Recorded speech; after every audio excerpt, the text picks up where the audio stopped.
Silver Spring Justice Coalition is a group of 19 grassroots organizations, mostly around Silver Spring and throughout Montgomery County, as well as individuals. We came together after Robert White, an unarmed Black man, was killed by police in the 3rd District near downtown Silver Spring 2 years ago. And since then, we have been working on trying to make change in the way that abusive policing happens in our county. Police are supposed to be here to actually protect residents. And in this case, Officer Moris really harmed a resident. And, I think that the punishment for police should be different from regular people because they're sworn to protect us. And they are public servants. You have the sentencing, this probation, which seems like a real slap on the wrist and not very meaningful. But what we would actually really like to see is that the officer be decertified, which means if the state of Maryland decertifies him, there's a commission statewide that could decertify him.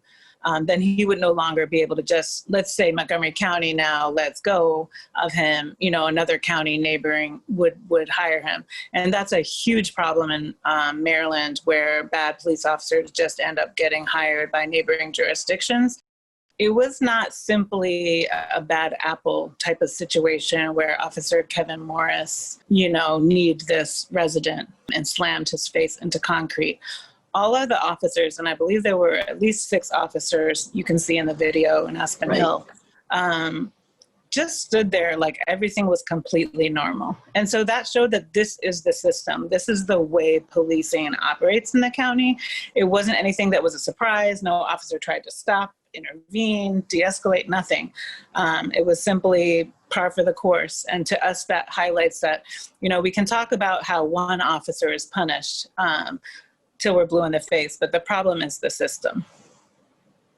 And so that's one of the reasons why our coalition is calling for moving funds from police, reducing the number of police on the street, and really moving funds into the areas that make people prosperous and healthy and safe, be that mental health services or schooling or job opportunities, job training, things that actually improve the welfare and safety of our residents.